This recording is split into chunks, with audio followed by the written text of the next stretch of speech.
Assalamualaikum warahmatullahi wabarakatuh. Perkenalkan, nama saya Kelvina Berlian Nuriza dari Prodi PBA Fakultas FITK. Riwayat hidup Imam Al-Ghazali. Nama lengkap Imam Al-Ghazali adalah Abu Hamid Muhammad bin Muhammad Al-Ghazali At-Tusi Asy-Syafi'i, atau yang dikenal dengan sebutan Al-Ghazal di dunia barat abad pertengahan. Beliau dilahirkan di suatu kampung kecil yang bernama Ghazalah, Kota Taus, Provinsi Khurasan, wilayah Persia, sekarang disebut Iran, pada tahun 450 Hijriah, atau bertepatan dengan tahun 1058 Masehi. Ayahnya seorang pemintal wol yang hasilnya digunakan untuk mencukupi kebutuhan hidupnya, para fuqaha, dan orang-orang yang membutuhkan pertolongannya. Beliau juga seorang pengamal tasawuf yang hidup dengan kesederhanaan. Ia berasal dari keluarga yang miskin. Ayahnya mempunyai cita-cita yang tinggi, yaitu ingin anaknya menjadi orang alim dan soleh. Imam Al-Ghazali adalah seorang ulama ahli pikir, ahli filsafat Islam yang terkemuka yang banyak memberi sumbangan bagi perkembangan kemajuan manusia. Beliau juga mempunyai daya ingat yang kuat dan bijak berhujjah. Ia diberi gelar Hujjatul Islam karena kemampuannya tersebut. Ia sangat dihormati di dunia Islam, yaitu Saljuk dan Abbasiyah yang merupakan pusat kebesaran Islam. Ia berjaya menguasai berbagai bidang ilmu pengetahuan. Imam Al-Ghazali sangat mencintai ilmu pengetahuan. Ia juga sanggup meninggalkan segala kemewahan hidup untuk bermusafir dan mengembara serta meninggalkan kesenangan hidup demi mencari ilmu pengetahuan. Sebelum dia memulai pengembaraan, dia telah mempelajari karya ahli sufi ternama seperti Al-Junaid Sabili dan Bayazid Bustami. Imam Al-Ghazali telah mengembara selama 10 tahun.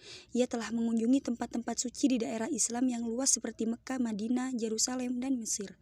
Ia terkenal sebagai ahli filsafat Islam yang telah mengharumkan nama ulama di Eropa melalui hasil karyanya yang sangat bermutu tinggi. Sejak kecil lagi dia telah dididik dengan akhlak yang mulia.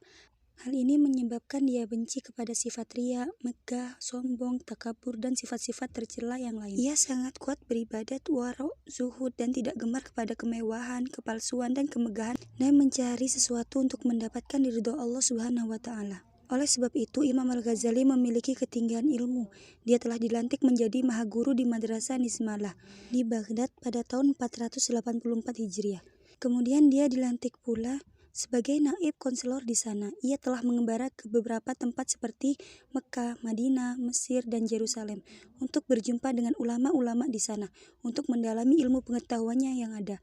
Dalam pengembaraannya, dia menulis kitab Ihya Ulumuddin yang memberi sumbangan besar kepada masyarakat dan pemikiran manusia dalam sebuah masalah. Setelah pengabdian diri untuk pengetahuan sekian puluh tahun lamanya, dan setelah memperoleh kebenaran yang sejati, Imam Al-Ghazali ke tempat kelahirannya di Taus.